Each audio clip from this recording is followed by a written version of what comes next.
प्राचीन काल की बात है। सरयू नदी के किनारे कोशला नामक राज्य था। कोशला राज्य की राजधानी अयोध्या थी, जिसके राजा का नाम दशरथ था। राजा दशरथ के 3 पत्नियां थीं, जिनके नाम थे कौशल्या, कैकेयी और सुमित्रा। परंतु बहुत समय से उनकी कोई भी संतान नहीं थी, जिसके कारण उन्हें उत्तराधिकारी की कमी हमेशा सताती थी। इसके विषय में उन्होंने ऋषि वशिष्ठ से बात की और पुत्र कामेष्टि यज्ञ करवाया। यज्ञ के कारण उनकी पत्नियों को 4 पुत्र हुए। उनकी पहली पत्नी कौशल्या से राम, कैकेयी से भरत और सुमित्रा से लक्ष्मण और शत्रुघ्न का जन्म हुआ।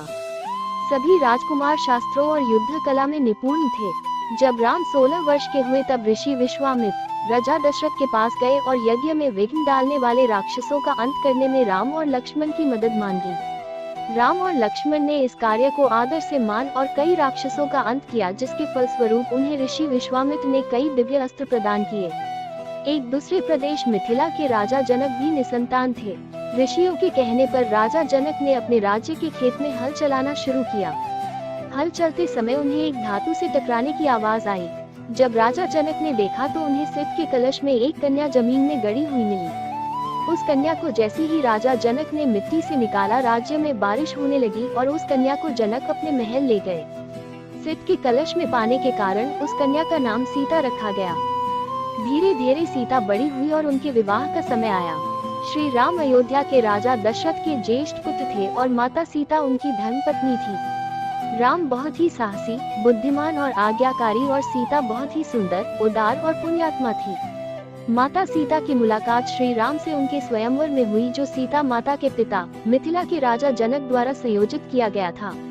ये स्वयंवर माता सीता के लिए अच्छे वर की खोज में आयोजित किया गया था। राजा जनक ने सीता का स्वयंवर रखा, जिसमें उन्होंने शिव जी के धनुष को उठाकर उसमें रस्सी चाहने वाले व्यक्ति से सीता का विवाह कराने की शर्त रखी। उस आयोजन में कई राज्यों के राजकुमारों और राजाओं को आमंत्रित किया गया था। शर्त ये थी कि जो कोई भी शिव धनुष को उठाकर धनुष के तार को खींच सकेगा, उसी का विवाह सीता से होगा। सभी राजाओं ने कोशिश किया, परंतु वे धनुष को हिला भी ना सके। जब श्री राम की बारी आई तो श्री राम ने एक ही हाथ से धनुष उठा लिया और जैसे ही उसके तार को खींचने की कोशिश की, वो धनुष 2 टुकड़ों में टूट गया। इस प्रकार श्री राम और सीता का विवाह हुआ। इस प्रकार श्री राम का विवाह सीता से, लक्ष्मण का विवाह उर्मिला से, भरत का विवाह मांडवी से और शत्रुघ्न का विवाह श्रुतकीर्ति से हो गया। अयोध्या के राजा दशरथ के 3 पत्नियां और 4 पुत्र थे। राम सभी भाइयों में बड़े थे और उनकी माता का नाम कौशल्या था। भरत राजा दशरथ के दूसरी और प्रिय पत्नी कैकेयी के पुत्र थे। दूसरे 2 भाई थे, लक्ष्मण और शत्रुघ्न, जिनकी माता का नाम था सुमित्रा। जब राम को एक तरफ राज तिलक करने की तैयारी हो रही थी, तभी उसकी सौतेली माँ कैकेयी अपने पुत्र भरत को अयोध्या का राजा बनाने का षड्यंत्र रच रही थी। ये षड्यंत्र बुई मंत्रा के द्वारा किया गया था। रानी कैकेयी ने एक बार राजा दशरथ की जीवन की रक्षा की थी। तब राजा दशरथ ने उन्हें कुछ भी मांगने के लिए पूछा था, पर कैकेयी ने कहा, समय आने पर मैं मांग लूंगी।